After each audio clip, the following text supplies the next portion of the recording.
Hi, everybody. Welcome to Reader's Intrigue, where authors are going to read the first chapter of their book so that we can be intrigued and maybe find a new book to read. Get comfy, get cozy. Let's listen.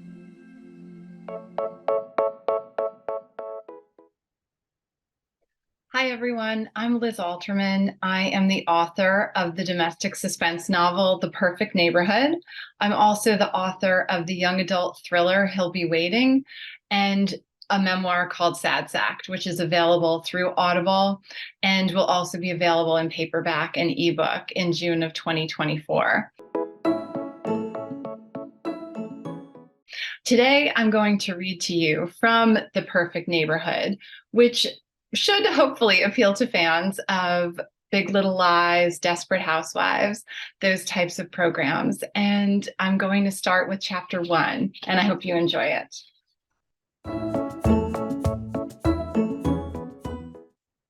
Thursday, June 13th, Rachel. For the past 2 months, we spoke of little other than the Langleys. Did you hear? She's gone. No, it can't be true. If they can't make it work, none of us stands a chance.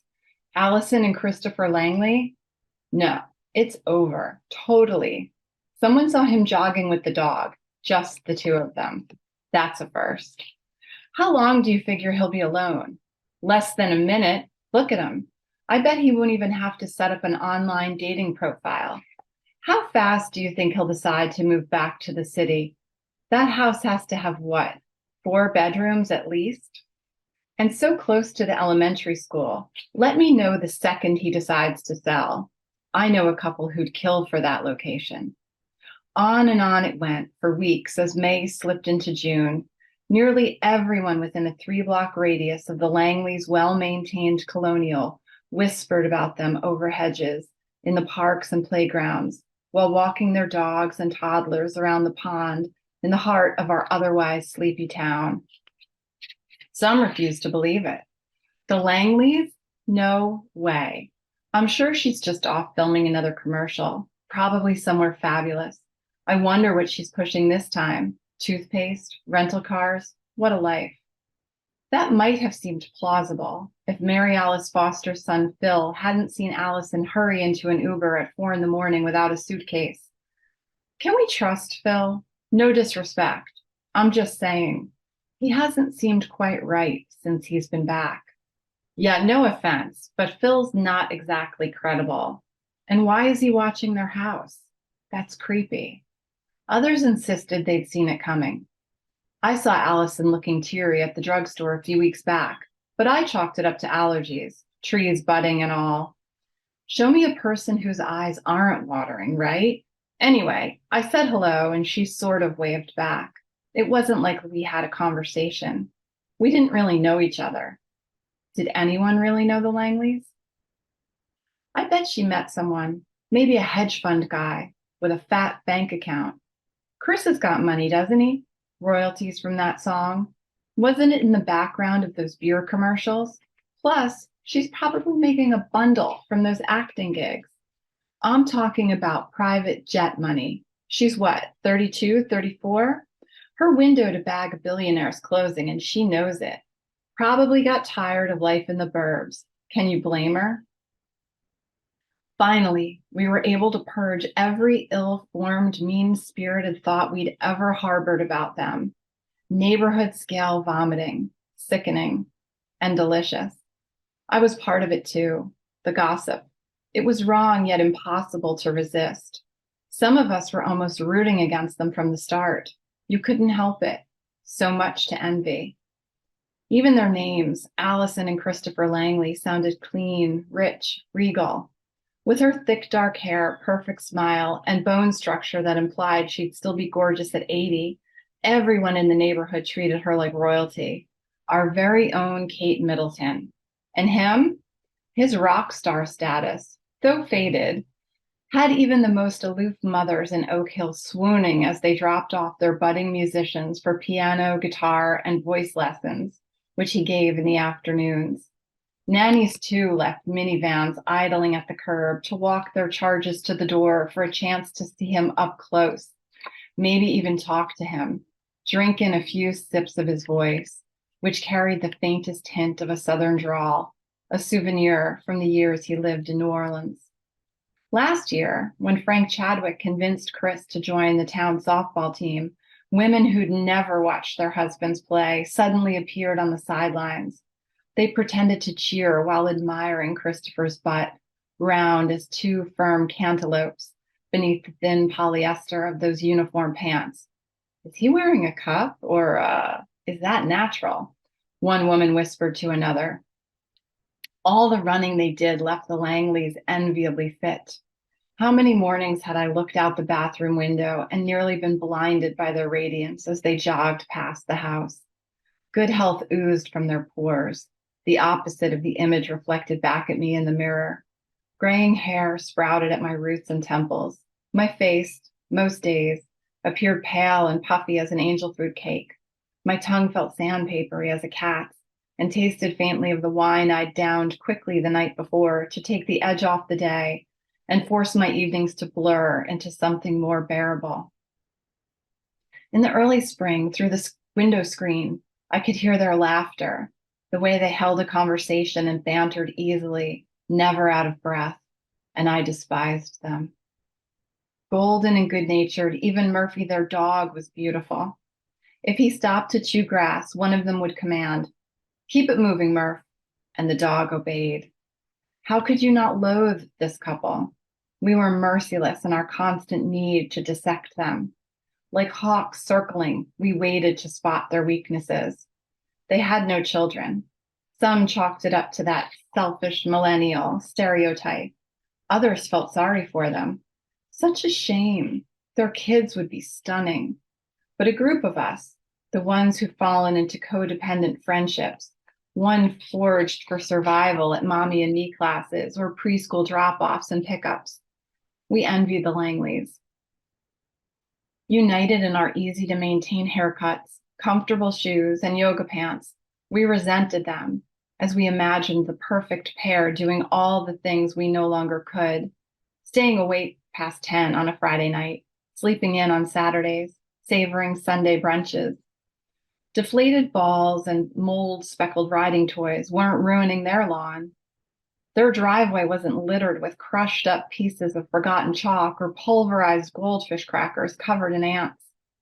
Phantom whiffs of vomit didn't waft up from their couch cushions. Sometimes, after too many glasses of wine, we'd speculate. They probably still have sex in the shower. Remember that? Remember shower sex? Ever see them stretching in the park? They're so limber. On and on we go until even to our drunken ears, we heard how jealous and ridiculous we sounded. At the annual block party or the neighborhood holiday cocktail gathering, the Langleys had their own gravitational pull, necks swiveled, heads spun in their direction, and the way they looked at each other, we were the spellbound audience catching the joyous final scene of a Hallmark movie. Don't forget, she's an actress, the more bitter among us reminded the group. But most of us believed it wasn't an act. They seemed so insular, as if all they needed was each other. It had to be real. So, naturally, the shock of Allison's abrupt exit left us reeling, clamoring for answers. What went wrong? Had she met someone else? Maybe he wanted to get the band back together and tour again. Did they disagree about starting a family? No one knows what goes on inside someone else's home. I know this better than anyone.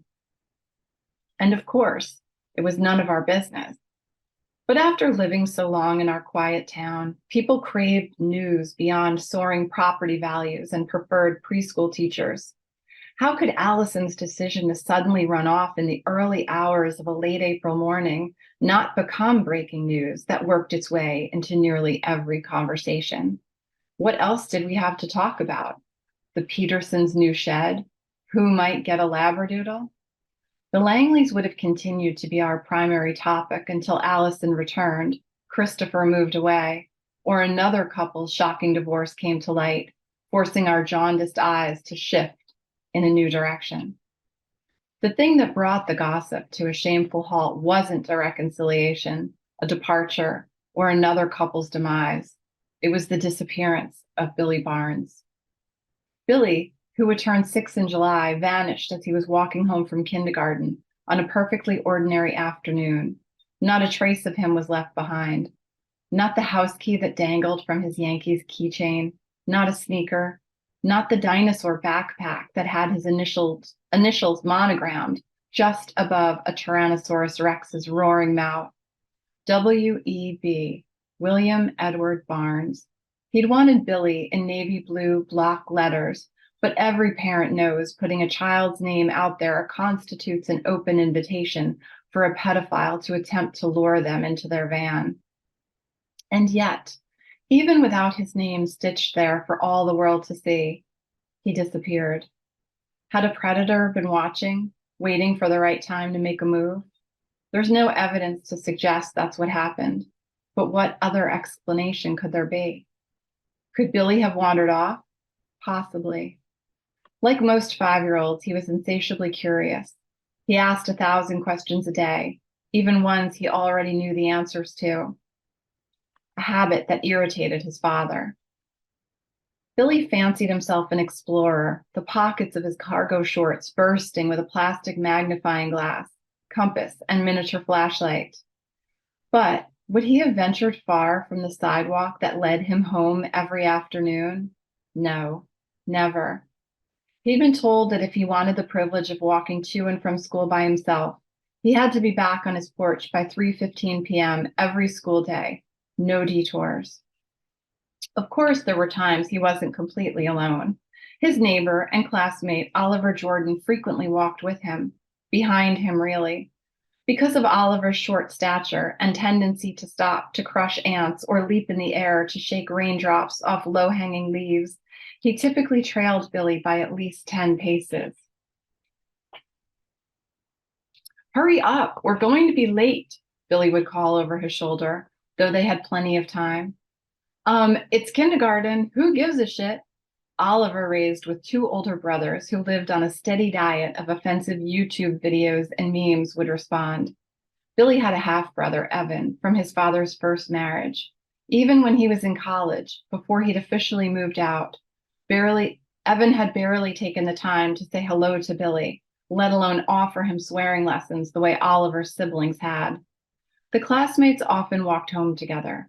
But on the afternoon Billy went missing, he was by himself.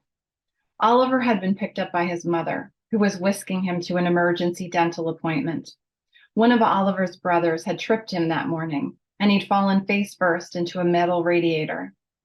He'd arrived to walk Billy to school with a bag of frozen peas covering his mouth. It was a baby tooth. Still, his mother wanted assurance there wasn't root or nerve damage that would cause the next tooth to come in gray. So Lindsay Jordan had scooped up Oliver in her black SUV. She told police she'd offer Billy a ride home, but Billy had simply called back, "No thanks." Another mother thought she'd seen Billy take a lollipop from Veronica Baker, the crossing guard, before disappearing into the crowd of kids busily counting down the days until summer break. They skipped alongside mothers or nannies who were far less excited about the weeks of endless togetherness. One au pair thought she remembered seeing Billy turn the corner onto Cherry Lane. From there, it was just 3 blocks home. Even if he dawdled to study a ladybug or look through a sewer grate, he should have arrived no later than 10 minutes.